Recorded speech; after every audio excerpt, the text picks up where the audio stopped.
Eh bien, bonsoir à tous ces amis, supporters, supportrices parisiens, parisiennes, supporters, supportrices autres clubs, amoureux, amoureuses du football. Bienvenue à vous, les amis. Je suis très content, très heureux de vous retrouver. Enfin, je devais le faire hier, mais j'étais un peu fatigué, j'ai pris du repos et là, je le fais aujourd'hui, mais j'ai une grosse pêche aujourd'hui. Voilà, je suis en pleine forme. On va faire le bilan à la mi-saison du Paris Saint-Germain. Voilà. On fait le bilan calmement, commémorant chaque instant, parler des histoires d'avant comme si on avait 50 ans. Et les pauvres, ils ont bel et bien 50 ans maintenant. Voilà. Si t'es jeune, tu peux pas connaître, hein, je pense pas. Mais les autres, vous avez la ref. Voilà. Gros classique à l'époque. Hein. Rappelez-vous, Jackie et Benji. C'est Jackie et Benji sur Planète Rap sur Skyrock. T'entends pas ou quoi? Bref, j'arrête. Les amis, avant de commencer ce bilan, j'aimerais remercier Chris, un de mes abonnés, parce que les abonnés sont pas obligés de me le faire, ça. Donc ça me touche énormément quand quelqu'un le fait. C'est pas la première fois qu'on m'envoie des trucs. Et Chris m'a envoyé, puisqu'il sait à quel point j'aime Paoletta, un 100% PSG Paoletta grand format, datant de 2005. Voilà. Donc il y a un article aussi sur Yepes, sur Corridon. Franchement, puis il y a plein d'autres trucs, tu vois, plein de... Donc ça, je l'ai feuilleté, je l'ai pas encore lu, mais ça va me remettre vraiment dans une certaine époque, ça va me remémorer des souvenirs. Ça, c'est un collector, ça va rester jusqu'à la fin de mes jours, bien au chaud, à la maison, etc. Hein, ça, c'est collector, les amis. Et puis, il m'a envoyé aussi ça, un livre de 2007 qui s'appelle Les petites phrases PSG. Donc, c'est des petites phrases d'anciens joueurs, entraîneurs, dirigeants du PSG ou d'autres sur le Paris Saint-Germain, des déclarations en fait un peu choc, des déclarations un peu par thème, d'accord. Donc ça, on peut se le faire en série de vidéos, ça peut être pas mal. Bref, les amis, le bilan. Donc, il faut savoir une chose, c'est que là, on fait le petit bilan de mi-saison. C'est le bilan tranquille, c'est un ch'ti bilan. C'est le bilan apéro. Tu vois, il y a le gros bilan du plat du jour, le plat principal au mois de juin, le plus important. Oui, parce que c'est là le plus important. Notamment parce qu'au mois de juin, on sait ce qu'on aura gagné, ce qu'on aura fait tout au long de la saison. Et notamment, on sait ce qu'on aura fait dans The Competition. Oh, en fait, là, je t'ai dit The Competition en anglais, mais avec un accent allemand. Il n'y a rien qui va, en fait. Non, parce que la Ligue des Champions, c'est là où on va plus juger le PSG, on est d'accord. On va pas se mentir. La Ligue des Champions, c'est coefficient x10, d'accord? C'est par rapport aux autres trophées qu'on peut remporter dans la saison. Parce que le PSG, les moyens qu'on a, l'équipe qu'on a, c'est surtout sur la Ligue des Champions qu'on va les juger. Maintenant, les amis, le bilan là ne veut rien dire. Hein. Puisque pour moi, le bilan là, on le verra, il est positif, d'accord? Mais on sait par exemple que sous Tuchel, première saison de Tuchel, ces 6 premiers mois, où il y avait du super beau jeu, où on se régalait, où on avait fait 14 victoires d'affilée en Ligue 1, qu'on était largement premier à la trêve, que tout était beau et merveilleux, qu'on avait été premier de la poule de la mort avec Naples et Liverpool en Ligue des Champions, tout allait bien, et pourtant. Au mois de juin, quand tu fais le bilan cette saison-là, qu'est-ce qui se passe? Hein, tout le monde s'en souvient, je l'ai fait le bilan à ce moment-là. J'étais à bout, là. J'étais à bout de nerfs. Bah finalement, le bilan que tu fais, c'est que tu gagnes que le championnat. Et encore, à la fin de saison, rappelez-vous, c'était très très difficile les matchs de championnat, c'était très brouillon. Tu ne gagnes pas la Coupe de la Ligue, tu te fais soulever par Guingamp au Parc. Tu ne gagnes pas la Coupe de France, super contre Rennes en finale. Et tu te fais sortir, après avoir gagné 2-0 à Old Trafford, en 8ème du finale de Ligue des Champions, au Parc des Princes, 3-1. Voilà, minablement. Donc en fin de compte, un bilan à la mi-saison, ça ne veut pas dire grand-chose. Ça ne veut rien dire, ça ne te promet pas d'être très bon à la fin de saison, voilà. Mais on le fait quand même. C'est important. Je remercie Zinedine Zezo, celui qui a fait le petit débrief de PSG Maccabi avec moi. Je le remercie parce qu'il m'a envoyé un truc très important, une statistique importante. Juste avant de faire cette vidéo-là, ça tombait vraiment bien.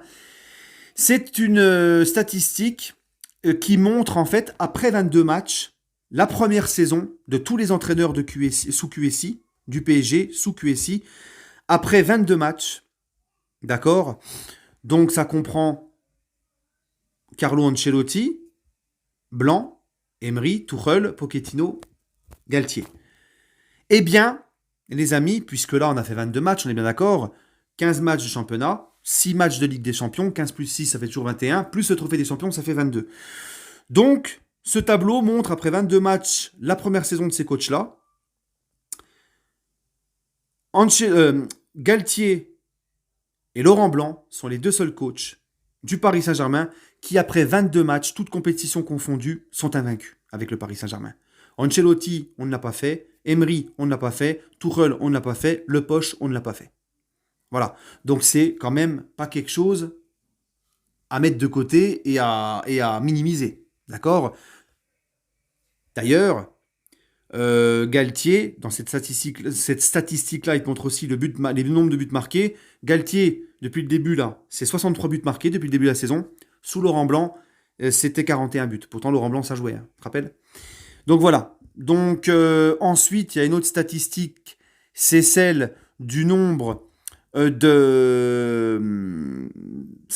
bout de 15 journées de championnat, nous sommes invaincus. Certains diront, c'est facile, le PSG est trop au-dessus, ils écrasent la Ligue 1, ils sont tellement au-dessus, etc. Mais si c'est si facile que ça d'être invaincu au bout de 15 journées, pourquoi on ne l'a fait que sous Galtier, là, cette saison ? Et pourquoi on ne l'a fait que sous Laurent Blanc ? Pourquoi Ancelotti ne l'a pas fait ? Pourquoi Emery ne l'a pas fait ? Pourquoi Tuchel ne l'a pas fait ? Pourtant, ils n'avaient pas des équipes de peintres, on est d'accord. Pourquoi le Poche ne l'a pas fait ? Voilà. Donc, c'est pas à jeter par les fenêtres, tout ça. Tu peux aussi ajouter à ça le fait que, comme l'a dit Galtier en conférence de presse, tout se passe bien, les joueurs montrent de l'envie, du sérieux, il n'y a aucun débordement extrasportif de la part des joueurs, il n'y a plus les stories de Neymar à 2h du matin devant un tournoi de poker, une bouteille de rouge ou en train de geeker, tout ça c'est terminé, tout se passe vraiment bien, il y a eu les déclarations de Kylian comme ça, mais c'est vite rentré dans l'ordre. Les joueurs sont rentrés plus tôt à la reprise d'entraînement cet été pour reprendre même plus tôt. Ils viennent tous à l'entraînement, ça bosse, c'est très sérieux, comme dit Galtier. On a un entraîneur qui passe ses journées, comme l'a dit Campos, ses journées à travailler, voir ce qui va, ce qui ne va pas. On a un entraîneur, lorsque le système de la défense à 3 s'est un petit peu essoufflé, qu'on avait du mal, qu'a su aussi se réinventer, faire jouer l'équipe dans un 4-4 de losange qui nous a mis mieux à l'aise et qui nous a un peu relancé tout ça. On a commencé à reclaquer des buts. On voit des joueurs comme Neymar, par exemple, qui fait beaucoup plus d'efforts. On voit un entraîneur comme Galtier qui, contrairement à ce que beaucoup pensez, arrive à très bien gérer les mecs. Il n'a pas hésité à mettre des fois Neymar et Mbappé et les faire débuter sur le banc. Il n'a pas hésité à les faire sortir parfois. Donc, sans qu'il y ait de problème, sans qu'il y ait de... Voilà. Le seul petit bémol que je donnerais, moi, c'est qu'on n'a pas réussi à battre Benfica sur les 2 confrontations directes et que finalement, on finit pas premier de la poule. C'est le seul petit bémol. Mais sinon, les amis, c'est vraiment positif. On est premier avec 5 points d'avance parce que Lens fait aussi un gros parcours. Mais nous, on a 2 matchs nuls, 13 victoires. C'est pas à jeter par la fenêtre, ça encore. Tu vois, c'est pas... Voilà. Donc pour moi, le bilan, là, à la mi-saison, c'est que c'est positif. En tout cas, si tu me poses la question, rappelez-vous, par rapport à la saison dernière, quand on a fait le bilan à la mi-saison, sous Pochettino, j'étais très inquiet à ce moment-là. J'étais très inquiet parce qu'on régressait, on ne progressait même pas, c'était une régression. Là, je trouve que c'est quand même pas mal depuis le début de la saison.